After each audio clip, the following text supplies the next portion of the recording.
If you think turning down gain fixes audio hiss, this video is for you, because that belief is costing you clean sound. Gain doesn't create noise. Today, I'll show you why you shouldn't fear the gain knob, what actually sets your noise floor, and how to kill the hiss at the source instead of fighting it in post. We'll break down signal-to-noise ratio and which equipment specs actually matter for clean audio. The devil is in the details, and this devil is worth knowing. I'm JT, and this is Overengineered.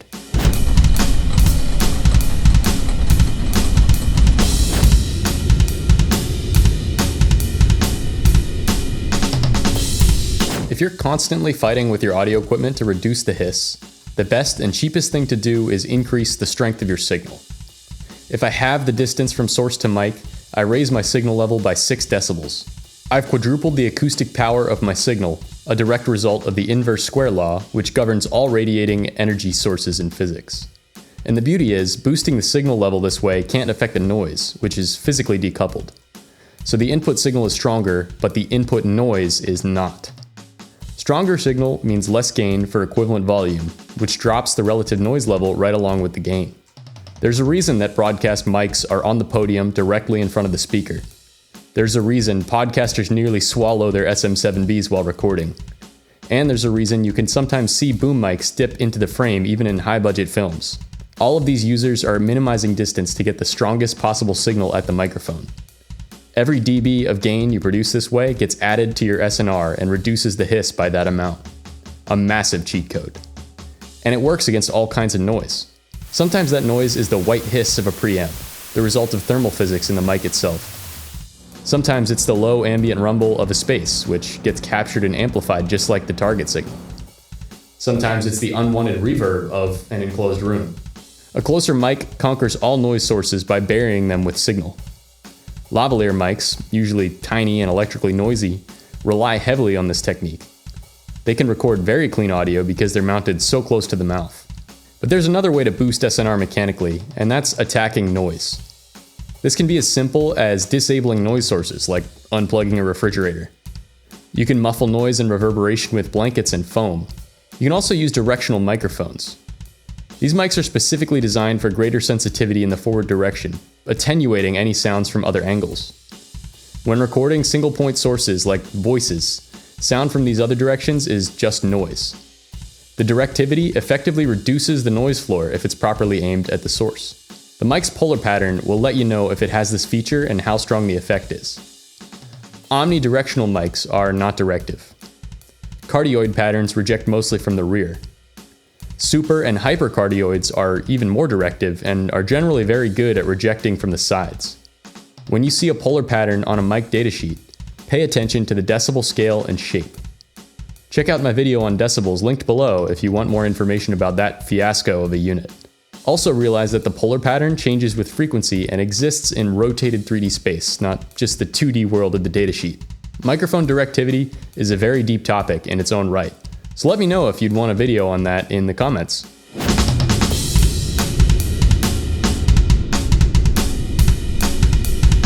So this is probably the least understood electrical engineering principle in the audio world. If you're using a condenser mic, your interface noise almost doesn't matter. But that sounds wrong, so let's prove it. The main result of the Friis noise formula, discovered by Harold Friis in the 40s, is that only the first stage of gain in an amplifier chain actually matters for noise. For condenser mics, that first stage is built into the microphone itself. Every condenser mic is really just a variable capacitor, with plates moving in response to sound waves. A built-in cascode transistor amplifier buffers and amplifies it to produce the output signal. This transistor amplifier is powered through 48-volt phantom power, and has some non-zero noise at its input due to resistors that must be there for proper circuit operation. The transistors themselves also have their own thermal and flicker noise that gets amplified along with the input signal. Check out my previous video on dynamic mics for a closer look at thermal noise, linked below. Flicker noise is the topic of the next video. The output of a condenser mic therefore includes a relatively powerful signal and a relatively powerful noise source, at least in comparison to a dynamic mic. This is true because both the signal and the weak input noise are already amplified through the mic's internal gain stage. In fact, the noise source is so powerful that it easily dwarfs the noise power of all but the absolute bottom tier of audio interfaces. And uncorrelated noise sources like these do not add linearly, they add in power, which will prove to be a very helpful truth. Uncorrelated means that both noise sources are totally random and don't ever arrive in phase to reinforce each other. If they're coupled at all, the math I'm about to explain breaks down. To add two such noise sources together, we use this formula. A critically important fact of this algebra is that if one of the input terms is significantly larger than the other, it'll dominate the result. Incidentally, this expression is mathematically identical to the Pythagorean theorem. In fact, you can think of it geometrically by imagining the two noise voltages as the legs of a right triangle. If one leg is really long, it's easy to picture that the hypotenuse is about the same length as the long leg. Ain't math grand? Here's an example. Let's say we're recording an Audio-Technica AT875R shotgun mic with a Zoom H1 XLR handy recorder. Pretty popular budget combination for which I have affiliate links in the description. The 875R claims an SNR of 74 decibels, A-weighted, and a sensitivity of 31.6 millivolts per Pascal. Both those figures are measured with a 94 decibel sound pressure level input sound source, so we can easily compute the equivalent output noise for this mic. 31.6 millivolts is equivalent to negative 27.8 dBu, and we can just subtract the SNR from that signal level to get the noise voltage of negative 101.8 dBu A-weighted.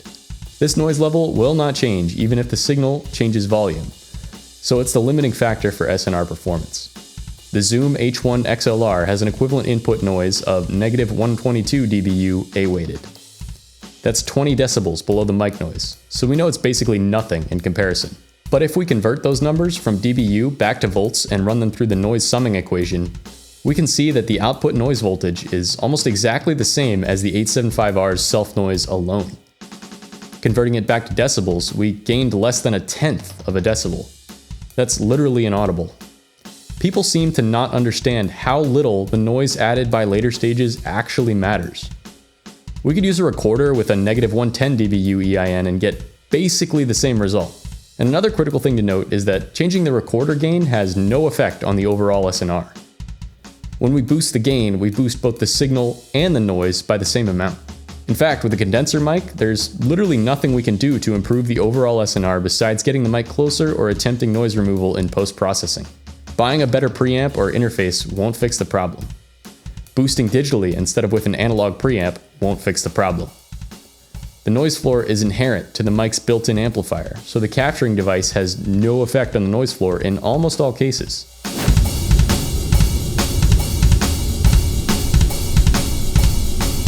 While preamp noise floor may not matter for condenser mics, it certainly does for dynamics. With these mics, there's no built-in first-stage gain circuit to amplify the noise floor. They still have measurable thermal noise from pickup coil resistance, but it's tiny. Less than the EIN of most interface devices. For further details on the construction and noise performance of dynamic mics, my previous video in this series is worth a watch. This tiny noise floor means the EIN of the preamplifier actually matters for dynamics, and one can get the best microphone performance by minimizing EIN. But it's important to note that here too, only the EIN of the first gain stage matters per the Friese noise formula. So we can use an additional inline preamplifier circuit with a very low EIN to nullify the effects of a lower quality recording device. It's best to prove this with an example. Say we use a cheap, phantom-powered JFET preamp circuit like this Studio Man DPM1 here. There's an affiliate link in the description if you want one. This thing is a clone of devices like the Fethead or Cloudlifter.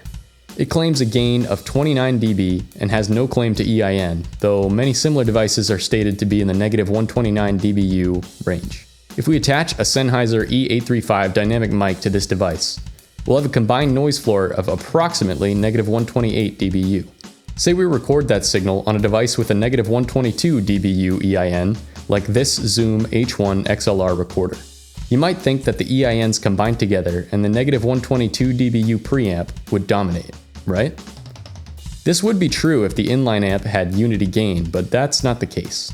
Any signals at its input get boosted by its fixed 29 decibels of gain, to include the target signal and the undesired noise floor. So our negative 128 dBu A-weighted noise floor is boosted to negative 99 dBu before it enters the interface. A A negative 99 dBu noise source absolutely dwarfs a negative 122 dBu noise source, and thus the negative 122 dBu EIN of the H1 has no audible effect on the overall SNR. The math proving this is shown on screen.